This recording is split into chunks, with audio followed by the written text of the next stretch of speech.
Hi everybody, it's Micheline from Micheline Makes again. First of all, can I thank all of those of you who kept sending me well wishes, because I've actually been poorly, but I haven't had a chance to tell you about it, and so there are the odd one or two who actually emailed me or messaged me for some other reason, just to say I like your video and looking forward to the next one. And in that conversation I told them about how I've been poorly, not too poorly in some ways but quite poorly in another, and so I've come back. I'm not 100%. My kids keep saying, how are you mum, how are you mum? I'm not 100%, but I am improving, and I'll tell you the story of it.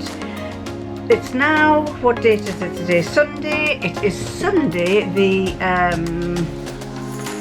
5th of July, and a week past Friday, I was planning on uploading my last video about the clothes that I've been making in May and June, and I was going to do a follow on as well because I've got a few more to do. And His Lordship and I were having our evening meal. He had cooked the meal and we shared the meal, and he was eating his and I was eating mine. And then he went to answer the phone. And when he answered the phone, I suddenly started getting an ache down each arm and an ache down the long bones, and then I started shivering. And I thought at first that I had food poisoning, but it wasn't food poisoning. I didn't find out until later that it wasn't food poisoning. But and then when he came off the phone, I said, I really don't feel well. I don't feel well. I really don't. And I was, really, really cold. And in the end, I said, right, I'm going up for a shower. So I went up for a shower and shivering like mad, and he was concerned and he was hoping it wasn't coronavirus, and he kept asking me all, what symptoms do you have? Is your temperature high? And I said, no, my temperature isn't high, I'm just shivering with cold.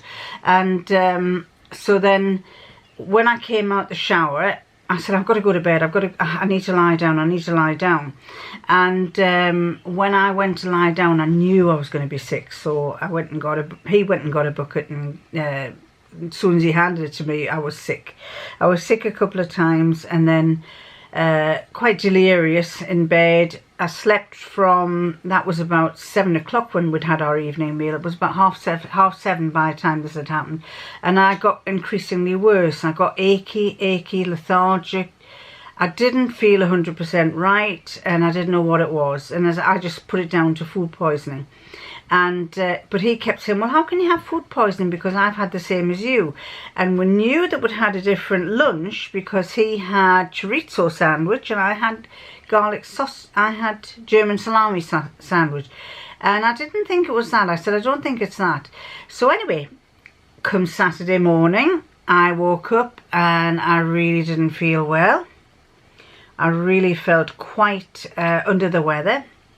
Again, no high temperature, but just feeling sickly, very lethargic. The thought of food, I just did not want to know. I didn't want to know anything, which is good because I've actually lost weight. Anyway, then I managed to get through the day by 6 o'clock or 6:30 on the Saturday evening. I just said, I'm going to bed, I really don't feel well. So I went to bed at 6 o'clock. I slept right through till 7 o'clock the next morning, and His Lordship's mother was coming up to see us. So I rallied round on the Sunday morning, and then and as I say, we just kept thinking, oh, it must be food poisoning, but it's strange, because food poisoning sometimes not only makes you feel sick, but it also gives you diarrhea, and I didn't have the diarrhea to go with it. So his mother and partner came. We entertained them for lunch, and as they then went and sat down onto the sofa, and I kind of put my leg up onto a chair, and as I put my left leg up on the chair, I saw this rash on the bottom half of the leg. And I thought, that's strange that this rash should suddenly appear. And it was only on the one leg. And I went into the kitchen when he went in the kitchen. I said, "Have you seen the rash on my leg?" And he said, "Oh golly, that's a bit worrying." And of course, then when for some reason my son kept getting in touch with me, and he said, "How are you?" And I said, "Well, I've got a rash on my leg now." And he said, "Mum, go and get it checked out. It could be coronavirus, because apparently coronavirus could have a rash." But I just didn't think it was coronavirus. There was something else about it. And so then I kind of persevered through this. And then on the evening, he said, "Do you think you should maybe dial 111, which is our emergency services?" And I said, "No, I don't. I'm one of these that doesn't like to put people up, doesn't like to bother people." So I said, "No, I'll do it tomorrow. I'll do it tomorrow." So the next day, in the meantime, we were both researching this rash on my leg, and we kept coming down to the same thing. We kept coming down to cellulitis. And my leg started getting very, very painful, incredibly painful. It just felt like somebody got a kettle of boiling water and had poured it down my leg, and I could not move on the Monday morning. I was in excruciating pain, and he was very concerned, and we'd looked it up, and we'd looked up cellulitis, and apparently it can be life-threatening if it's left unattended, so he was concerned. My son kept ringing up. My daughter, who works in a doctor's surgery, kept saying, "Mum, do something about it, ring the doctor, dial 111, they will do this, that and the other." And so in the end I did dial 111, but I kept saying, prior to that, I kept saying, "Well, according to this, cellulitis, it can come from a cat scratch. Never been scratched by the cats, they've never touched me for a long, long time. It can come from a small cut or a wound, and I haven't got a cut or a wound on my leg." And then the last bit was, it could come from athlete's foot. And I went, that's where it's come from, because a few days beforehand, before I started feeling poorly, we were about to go to bed, and I said, "My foot is itching like anything." On the top, it was just the one place, and it was itching up here. And I said, "I don't know what's causing it to itch up here, but it's awful." And then when I opened my feet, I could see there was athlete's foot there. So I started cleaning my foot like that, which I shouldn't have done. That's what you do not do. And then I went and washed my hands, went into the bathroom, washed my hands. But I should really have gone in the shower there and then, washed my feet and cleaned them and put this athlete's foot spray on.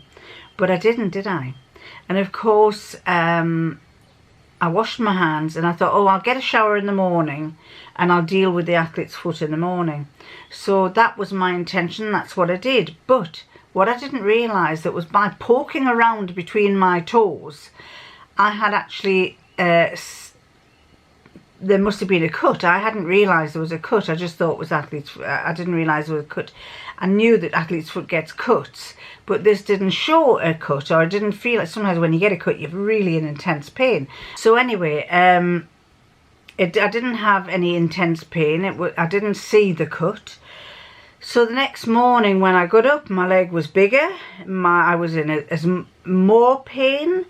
I had spent the whole night feeling like somebody had poured boiling water over my leg all night, and it got worse and worse and worse. So in the end, I dialed 111, and I talked to this lovely lady who passed me to somebody else who chatted to me, and she said it's sounding like cellulitis. And I said, well, that's what I thought it was. And I said, I haven't got any cuts or haven't had a cat scratch, but I did have athlete's foot a couple of days ago, and I think probably I shouldn't have cleaning it. And she said, no, you shouldn't have. You should have washed it first. So bear in mind, wash your athlete's foot, then treat it. Don't go and leave it overnight. So anyway, then I got a call from the doctor. Unfortunately, as you know, my doctor just across the road. So he said, come straight across. Bless him, he was a lovely Indian doctor. I've never seen him before. And understandably, you know, with coronavirus, he says, we're trying not to get anybody to come in the surgery because of coronavirus. But he says, it's sounding like I really have to see you. So I went, he said, bring a mask. So I had the mask, and when I walked in, you know, understandably, the Indians are feeling very vulnerable because they are a nation that are suffering with this coronavirus as well. So anyway, he attended to me very, very quickly, got me in and out very sharply, bless him. And as I was going out the door, I don't go to the doctors very often, so I said, it's lovely to put a face to a name, and he turned around and looked at me in total shock, as if to say, you know, kind of, it was the impression that I got. The impression I got was that not many people talk to me like that. So anyway, I went off. His lordship was waiting for me outside. We then drove to the pharmacy, got this ointment, steroid cream for my legs, and antibiotics to take. And they were the most foul tasting antibiotics I've ever tasted. I'm allergic to penicillin, and these were, oh God, they lingered in my throat. They've only just now stopped lingering, let's say. They were there. I could permanently taste these tablets. I don't know whether it came up through the cells or what, but I could taste them in my taste buds. Anyway, I am feeling a lot better. It's over a week now. I still have a swollen leg, although I think that's water. I think that's edema. So what I'm going to do tomorrow is I'm going to ring up the doctor and ask if I can have some water tablets, and I think that will resolve everything. Up here, I'm fine.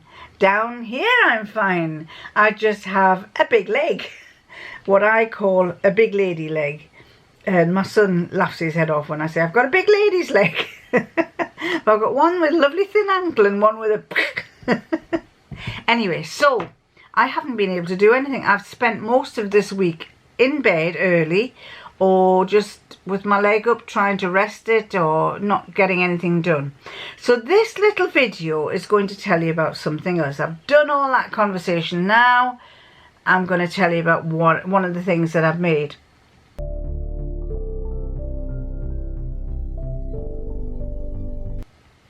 And one of the things that I made, I can't remember why I happened to, I think I was looking for free patterns of some sort, and I can't remember oh, no, it wasn't that. Anyway, I was looking for patterns, and I was looking for free patterns, and this one popped up, and I thought, oh, this is rather nice. And the nice thing, they also make 3D thread catchers for your overlockers. They do them for all different brands, and so they actually have them for any kind of sewing machine. And I'm sure even if they don't have one, if you tell them what you're looking for, they will do one for you, a 3D version of it. And what I'll do is after this, I'm going to show you how to get onto their website and how to find the pattern. It's not called the Schnittenmeister, it's called the Schnittenliebe. Schnittenliebe. Let's see if I can pull that out, because you get a reflection. I'm just using the window here, and it's just about going to sundown, so I want to get this done before sundown starts. Schnittenliebe, and it's the Schnittenliebe Hutensilo, and this Schnittenliebe Hutensilo is this. This is it. Now this one I've emptied because I've just done another one, and I need to refill this. But let me show you the other one I did. A second one that I did is this one. And the thing that I like about it is it's weighted. And down here, you can put all your clips like this down here, on there. So if you have 20 or more or whatever, you can have them all going down there. And then what have I got in here? It's a little elasticated pouch here, little elasticated section, and this, as I say, is like a little sail, and you can generally for your clips, for these clips. But in here I've got everything that's at hand and is beside my sewing machine. So I've got not many pins, but I've got pins, because most of my pins are on here now. By the way, this I never ever used a pin cushion on my wrist, and since I've made this, I wear it all the time, and I think it's what we would call in the northeast is the best thing since sliced bread, because in England we are very good with sliced bread. Anyway, I've got this, and this is my long magnetic thing for when I drop a pin on the floor and I can get to it with a little torch on the end somewhere. How do I do the torch? Can't remember how I do the torch. On, off, on, off. Maybe it's the batteries. Oh, there. So I can, if something drops on the floor, I can get down, shine my torch on it and pick it up. And because it's magnetic, it sticks to there. Let me just turn that the other way because you won't be able to see. Off. It's that way. Is that off? There. No. There. And then you've got your little your pin is on the end of the magnet. So that I keep in here, and I just keep it in the elastic pocket. It's basically, you can put whatever you like. I always keep a nail file because I always find that sometimes one of my nails while I'm sewing it just needs to be trimmed down a bit. Then I've got a stitch unpicker, and then in here I've got a little container full of little needles rather. I've got another stitch unpicker here, tiny little one. For no other reason that it was lying around, I just put it in there.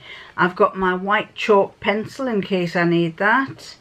I have these little snippers. Not greatly enamoured by these. I've had these a number of years, probably 30 odd years, but they wouldn't be the first thing I would grab to use. They're not very sharp and I don't find them as practical. Then I have this one. Now, I haven't shown you this little pen, but you've probably seen it before. It's by Koh-i-Noor. Koh-i-Noor. Don't know if you can see that. Will that focus there? Koh-i-Noor. And it's like a propelling pencil because it's got a jaws on it. You press the button at the top and this comes out. The chalk comes out. I've used quite a lot there. I've got white on there. Just a little piece left of the white. But you get these chalks of different colours. This has got white in. You can get blue, pink and red, and they all fit into there, and whenever you're drawing you can use that to mark on your fabric. I found this really handy, especially because I can change the colour. So if I'm doing something that's white and I want the colour to stand out, I can put a blue or a purple where the bust points or whatever are.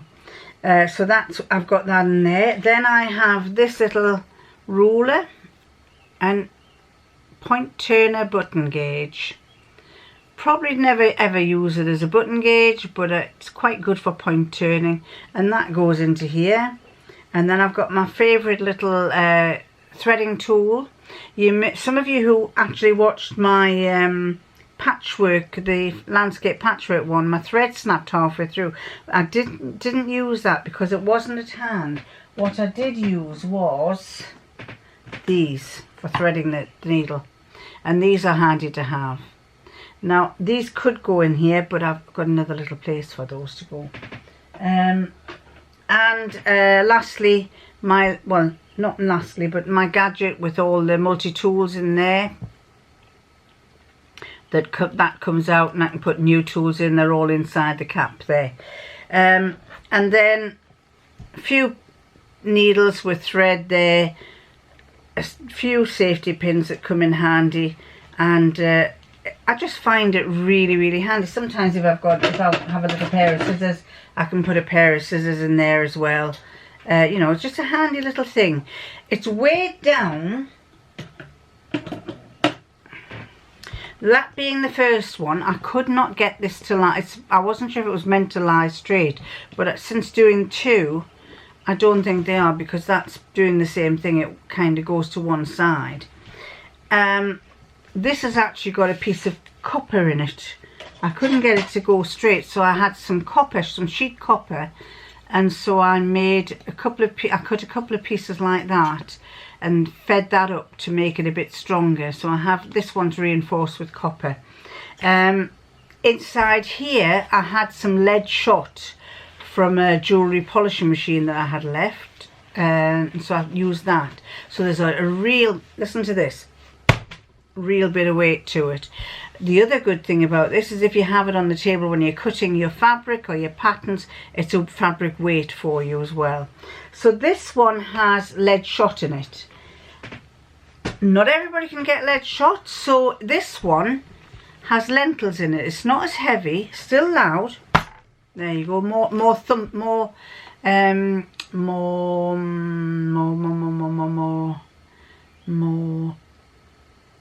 I can't think. But it's still loud, and I just think this is really handy to have beside the machine when you can put other things in that you use, regular things that you're constantly grabbing for, and I thought it was a good idea. So as I say, this one is filled with green lentils, and I filled it with green lentils because I had loads of green lentils. I don't know why. I bought quite a lot once when we were in France with the intention of making things with them. There's nothing wrong with green lentils. They're good to use for for bean bags, and so I just thought, right, I'll use those. If you haven't got green lentils and you haven't got shot, the other alternative is to go into your garden and either get a big rock or a stone or get some soil. If you've got soil, put some soil on a tray, heat your oven, put the soil into the oven, and that on a low temperature, and that dries all your soil, so you've not got any dampness or any germs in it.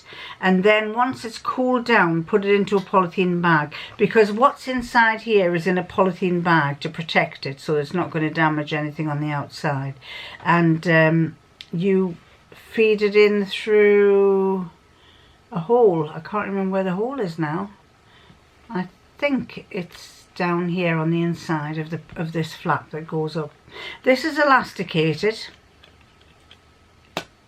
and I just think it's a great little tool. It was quite straightforward to make. I made it in about an hour and a half, if that. The website does show you in pictures. The examples that they have are these. She has a blue one here. I don't know if you can see that blue one, and then on the back page she shows you other ones that people have done. Oh, and the other thing that I sometimes put on the top is my tape measure. Where is it?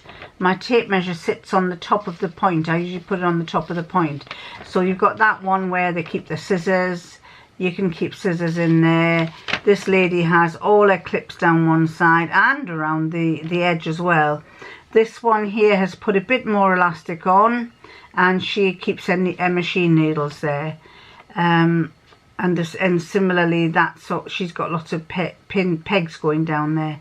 So it's got really good potential, and I just think it was a good idea. So what I will do following this is I'll show you how to get to the website to download the pattern.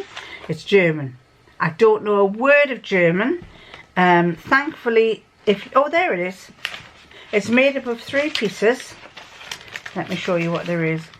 The base, which you need one of fabric and one of lisaline.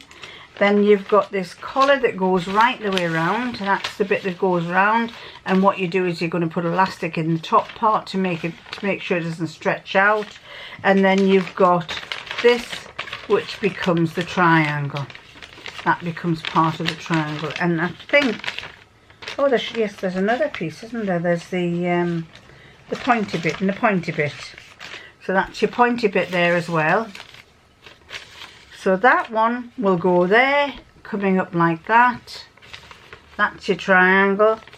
This is going to go around here like that, and this is going to be the bottom part. It also, if you want to do it yourself, although it's in German, you can either scan your phone over the top if you've got if you've got one of these good Android phones, and that will translate it, or if you just follow the pictures, because the pictures are very, very self-explanatory. So for example, that one, it tells you what the fabric is, tells you what you need to set out there, how you lay it out, how you cut it, where you sew it, and so on. So it's fairly straightforward for you. But that is a lovely little idea for those of you who are wanting to start preparing for Christmas presents. If you have a daughter or a granddaughter who's learning to sew and you want to make something like this as a little Christmas present, here's Christmas present number 1. Anyway, I'm going to thank you all very much for your very kind messages. Not just about me getting better, but all the I read every single message, and I do try where I can to answer you, and I feel so guilty if I don't answer you. You know, if I just put a heart and a tick and a heart.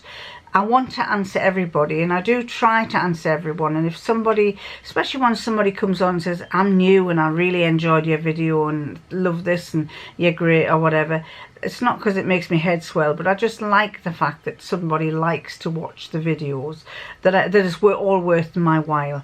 And of course I've got my regulars, all my regulars. Oh, I could make a list of who they are.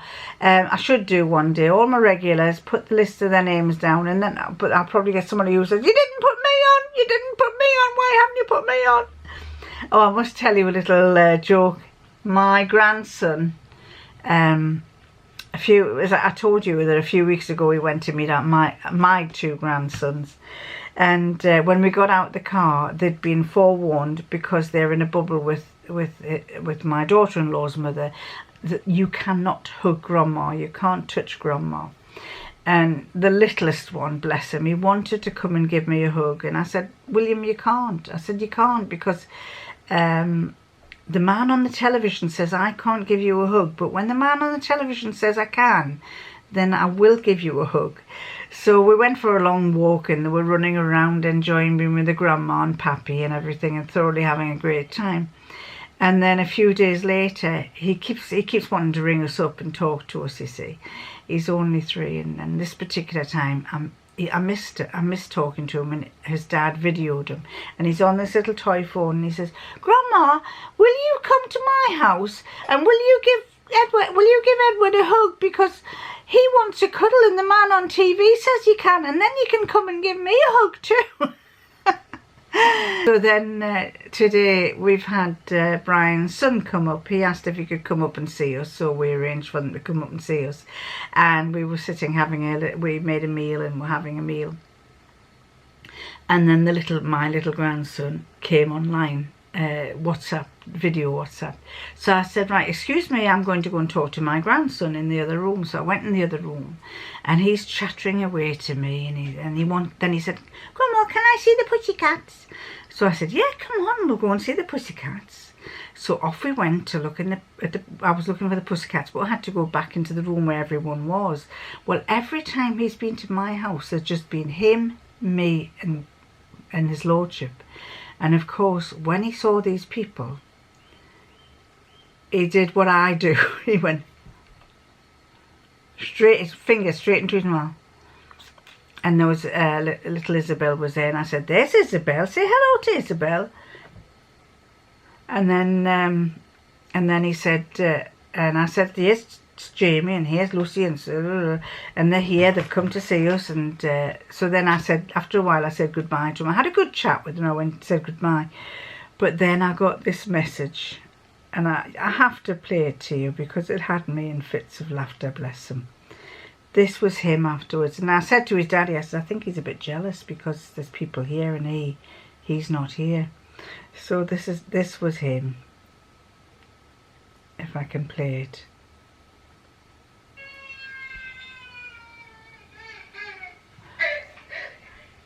What's the matter?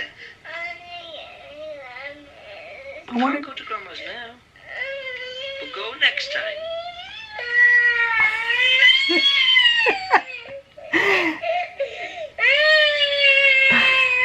He was inconsolable because he wanted to go to Grandma's there and then, and he could not go to Grandma's. So anyway, they've arranged to come and see us next week sometime, and I've sent a little message to both of them, and I said, I'm looking forward to seeing you both. And to be honest, I'm going to give them a hug because I missed them so much. So so there you go. That was a little bit of a tale for you. So in the meantime, and I've just cut out a pattern, so now I'm going to go and start sewing it, and I'll tell you more about that in another vlog. So ladies, gentlemen, children, everybody who's watching, I hope you have a wonderful rest of the day, and I shall love you, and I shall leave you, and I'll catch you next time. Bye.